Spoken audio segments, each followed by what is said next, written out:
Well, my next guest predicts the debt problem will spread well beyond Europe. She is Constance Hunter, the chief economist at Galtere, and she joins me now here. Constance, great to have you with us, and actually perfect timing because we just got those headlines out from the ECB saying that they didn't discuss buying government bonds. Doesn't that raise the risk of contagion here? It does, and the contagion would happen through the banks. The ECB is in a real catch-22.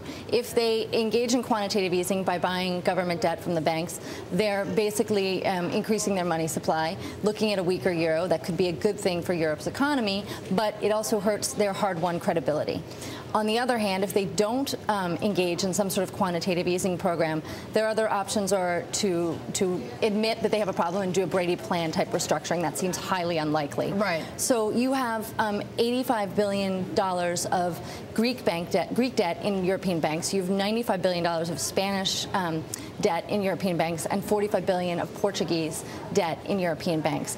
And what you saw this morning was European banks are not lending to each other. They're starting to borrow more from the ECB. But is this statement from Trichet, though, some sort of hint that despite this crisis, the banks can absorb the shocks from Greece? I don't know that we know that that's true.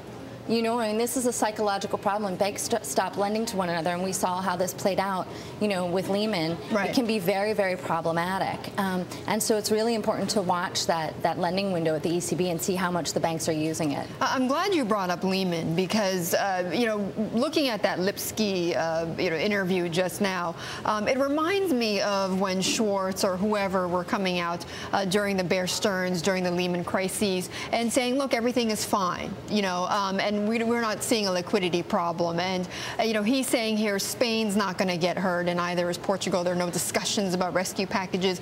But, you know, if you live through what happened with Lehman and with Bear, you almost don't believe it, right? Well, there's a couple of things. One is Greece has what I call the trifecta of doom, right? They have three really big problems. They have a high budget deficit, they have high debt, and their debt payments make up a huge portion of their budget deficit. Portugal and Spain don't have all three of those things, right? They have high budget deficits and high debt, but their debt payments as of yet don't make up a huge portion of their budget. And that's where you get into a really, really vicious circle. But the contagion right now is happening on an economic basis, right? So the weaker euro hurts the U.S. exports. A 10% fall in the euro impacts the U.S. economy by about by about 30 basis points. Right. So it takes a bit off our GDP in terms of exports.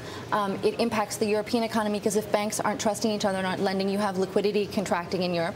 European economy isn't exactly robust. Spain has huge unemployment, 20%. Right. So you get into a vicious circle from that perspective, from an economic perspective, because really when you have debt, it becomes self-fulfilling. Yeah. Yep. You need to grow your way out of debt. And what's happening now is you're really setting up conditions where none of these countries are going to be able to grow their way out of debt. Right.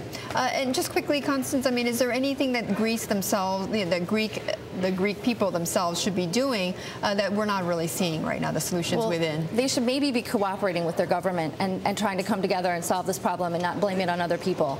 And taking some of the hard lessons that they need to do and sort of swallowing the pill. Okay. Taking the medicine. Okay. All right, Constance, great to have you with us.